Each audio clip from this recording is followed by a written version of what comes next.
Hello friend, नमस्ते, प्रणाम। मैं नीलू मौर्य अपने यूट्यूब चैनल पे आप सभी दर्शकों का स्वागत करती हूँ और मैं जा रही हूँ एक मस्त लाचारी गीत गाने। आप लोग को ज़रूर पसंद आएगा। मेरे वीडियो को लाइक सब्सक्राइब करना दोस्त, और जो फेसबुक से देख रहे हैं पेज को फॉलो करें। राम राम।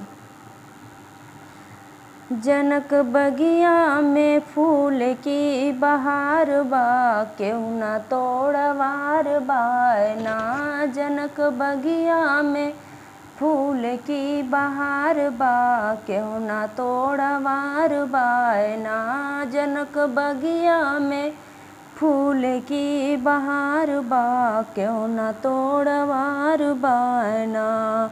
फूल तोड़े रामदान जे करे संग में सीता रानी। फूल तोड़े रामदान जे करे संग में सीता रानी। जे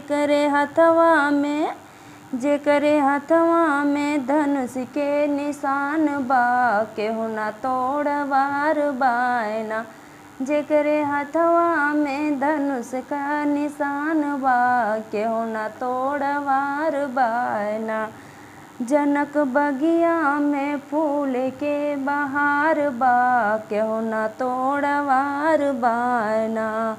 फूल तोड़े कृष्ण दान जे करे संग में राधा रानी। फूल तोड़े कृष्ण दान जे करे संग में राधा रानी। जे करे हथवा में मुरली के निशान बा, केहू न तोड़वार बायना। जे करे हथवा में मुरली के निशान बा, केहू न तोड़वार बायना।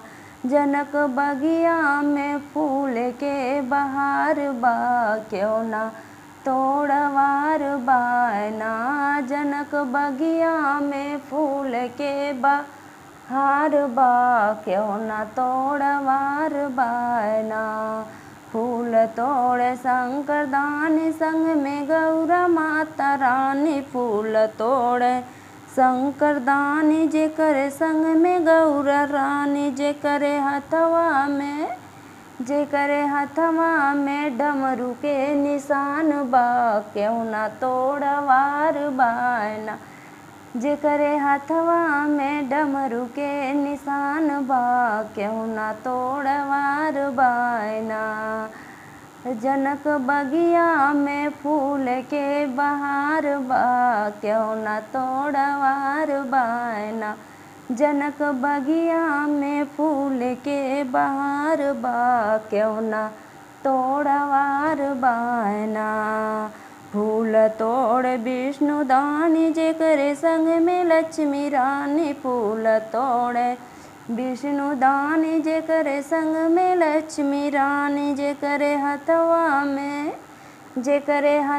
में चक्र के निशान बा, केहू न तोड़वार बायना। जे करे हथवा में चक्र के निशान बा, केहू न तोड़वार बायना। जनक बगिया में फूल के बहार बा, केहू न तोड़वार बायना। जनक बगिया में फूल के बहार बा, केहू न तोड़वार बायना।